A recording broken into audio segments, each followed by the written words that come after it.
Hello, this is Sam Simon again with the actual dance. This is our video blog for Breast Cancer Awareness Month 2022.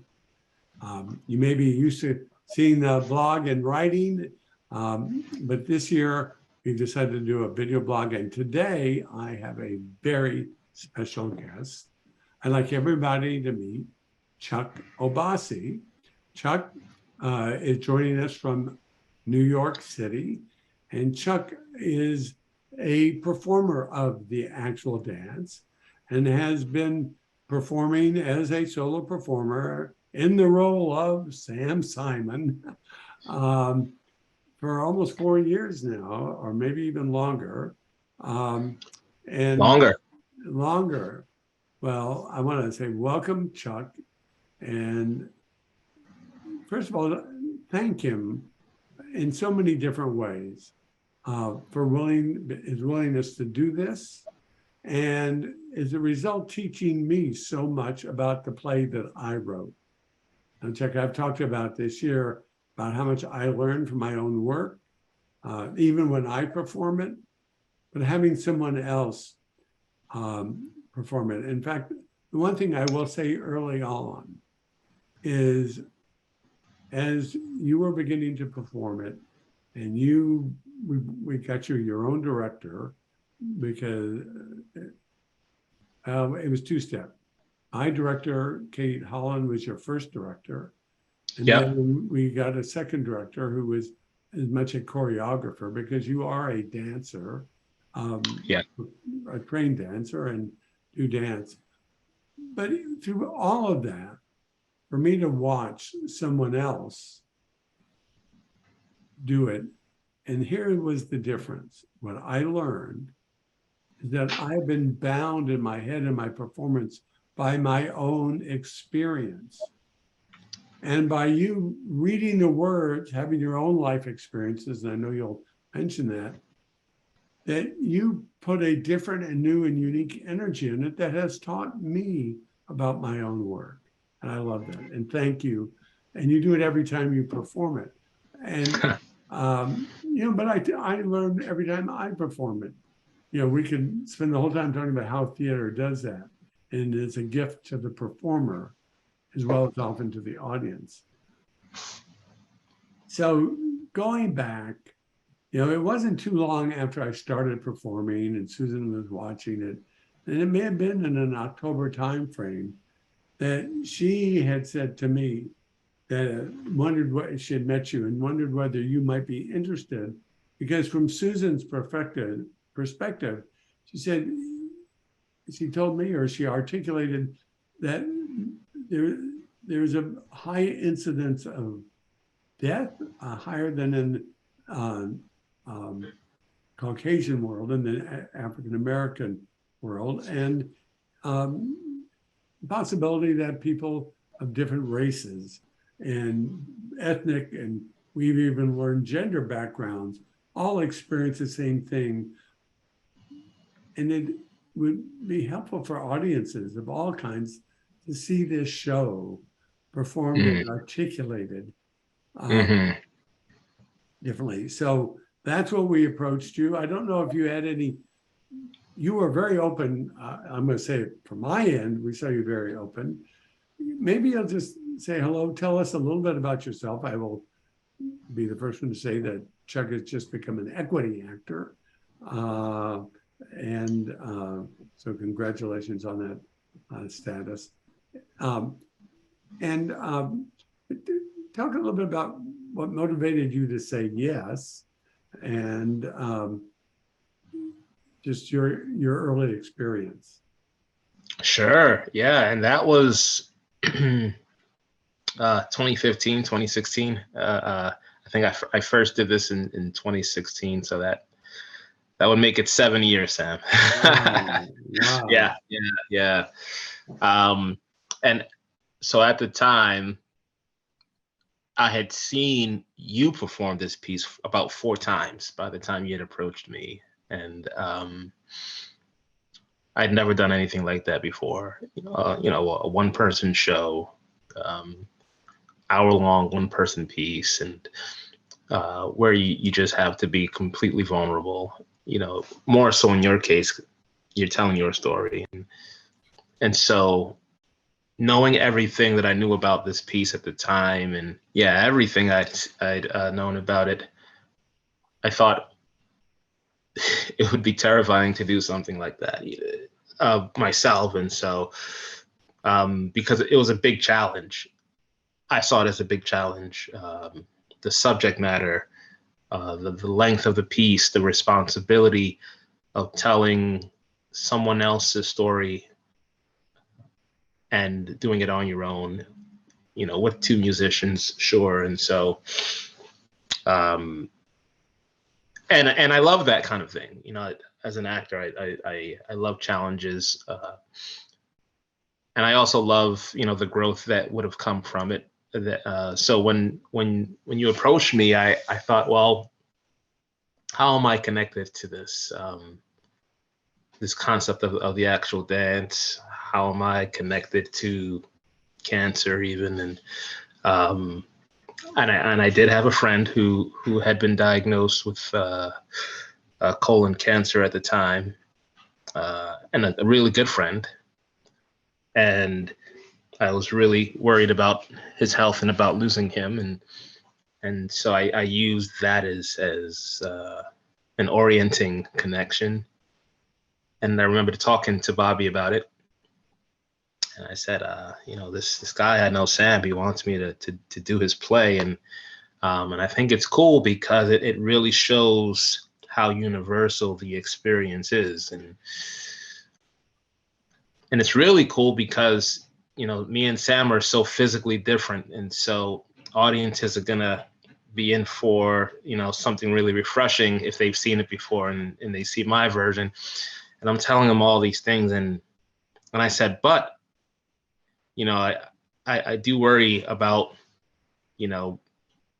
commanding a stage by myself for that long. And I worry about coming across as authentic. And I really want to know how you feel about it if I'm dedicating it to you. This is what I said to him. And he's like, are you kidding me? Like, I can't wait to see it. He's like, you got to do it, bro. And, and Bobby was a writer himself. And so we always, whenever we linked up, we would talk about how we're doing and what we're doing in the world. And in his eyes, he thought this was a huge stepping stone for my creative journey. So he said, definitely do it. He didn't get to see it because he was really sick when I first did it. And in 2016, and he actually passed away in 2016. And but that blessing is really what grounded me in pursuing it. So, 7 years later, it's always for Bobby, and it's always really about finding something new each time I do it. Having you there the whole time, Sam, and thus it does feel authentic. Well, and you know what? Again, I think it teaches all of us. And so in Breast Cancer Awareness Month, and even though your Bobby didn't have breast cancer, it is a story for any time someone you care about, have a deep relationship, and you're with them and going through the process. I'm trying to explain that the actual dance is this metaphor for that journey, that part of the journey. It's what happens in real life. And, I think everybody exits the room, if you will, emotionally or journey when the emotional moment is so tough. Now, you're present for that person, but in your own self that happens. And it is interesting too, that for those who are the care partner, and of course, next month, November, is Family Caregiver Month, and while Bobby wasn't family, I'm sure he's like it, but or anyone whether you're a caregiver for a close friend or somebody in your family, that connection is also what this play is about, and how you Mhm. be there to provide comfort for them, and in some ways comfort for our selves. Um, is there anything out of that journey yourself that you've performed it? Some, I think I've been in most of yours, but not all of them. You did it once for, um, I don't, was it a school or a theater group? Yeah, yeah. I did it for the parents of my kids' school once. Um, but is there any time in your performative part where you got some feedback that uh, had an impact on you? Um, you know what? Oh, I feel like there was always something profound that I took away. Like every time I performed, I'm trying to remember something that might have really stood out to me. Um, uh, I mean, there were definitely the times where, in a lot of the talkbacks after, we would ask, how many of you have danced this actual dance, and like so many hands would shoot up. Yeah, and people would be speaking to how like this gave them new perspective on someone who they lost, um, or like new perspective on how to prepare for that, um, and perspective on the blessing that comes with being able to dance. Sometimes I remember someone saying that sometimes, you could lose someone and it could be sudden. You may just get a call at 3 a.m. and hear that, this person was in a car accident. And it's not a diagnosis that you're able to uh, um, really go through with someone. And so, it just really reminds people to make the best of the circumstances, regardless how much or how little time you have with someone. To amplify on that, though, for just a second, and in watching you do it too, and um, that the real lesson of the show, the play that I didn't understand initially, and I know that in the moment, as you just said, people can't really see it at first, but and it's the end of the show, the privilege, the aha moment. I think I now understand that the actual dance is about the ultimate consummation of our love. Is a way, whether it's a spouse or a friend, there is a gift we give by providing, letting help, being there in some ways, letting a person know that they're cared for or loved. And as hard as it is for us to do that, and us being the care partner, love partner, that the reassurance of someone in the moment, especially that they are loved and they're leaving with that love, I think is of course I wrote it, but it's not like I wrote it with that in mind. That's what it sort of these, I don't know what even the genre might be, an autobiographical play or monologue, is that we don't know. I didn't know all the meanings. It helped me understand my own journey, I think. And I hope it was that way. But I really love that you've been able to do it, and that you bring your own, like I said, beginning, you weren't bound by this. What I've learned is that it's not a bad trap, but it's a trap. It is what I experienced. And that there's more that can be understood and felt. And you bring that energy so beautifully. Um, and, I think that, not only think, I encourage people who have gone through or going through this to be aware. I hope that one of the messages that we can bring, maybe during this Breast Cancer Awareness Month, that think about writing down how you're feeling in your experience. There are memoir projects and the like where you get to write about experience. In a tragedy, there is also beauty and there are gifts. And part of that, this process can be finding those. At least that's my point of view. What do you think? Yeah, I agree with that. Yeah. Well, you've also done it in Washington, D.C., and then you did it during the pandemic for a Virginia organization. So, Oh yeah, the Zoom one. yeah, we've both done Zoom performances and the like, but I want to just thank you for taking the time out of the day. We're trying to not make these too long. I love that you're still part of the team and have helped make this show so available to people. And I'm hoping that you'll continue to be available. And we're looking forward to seeing more of your work in your own way as you can. And I'll take a break here to come back to one little difference between us.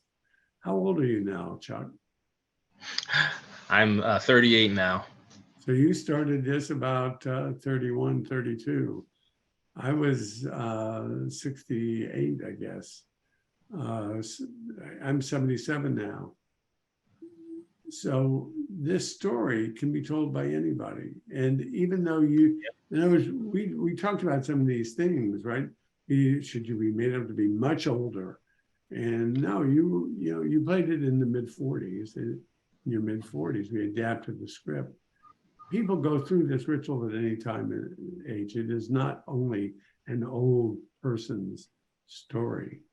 It is a circumstance story. It's a situational story.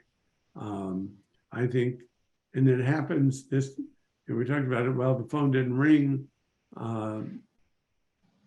So it wasn't the story of, and the person doesn't die in the play. And even when they do, you've experienced the loss. And I've had people come back, see the show and say, hey, Sam, you need to know, even though that this dance, this ritual doesn't end when someone dies, it sort of begins again.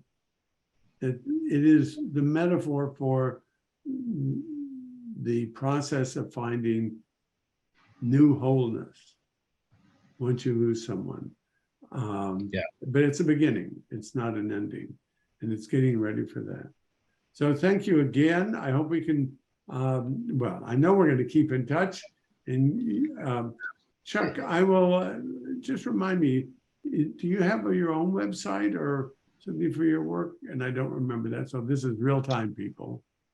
I don't have my own website. You can definitely find me on social media. All the handles are the same at Chuk Obasi, Chuk Obasi, Obasi. Yeah, and it's on your thing. And of course, we have that on the actual dance on our website and in the your background. In fact, we're going to have to update your background now that I think about it with your new equity status. Well, thank you very much, Chuck. Wishing you the best in this part of your career. Thank you, Sam.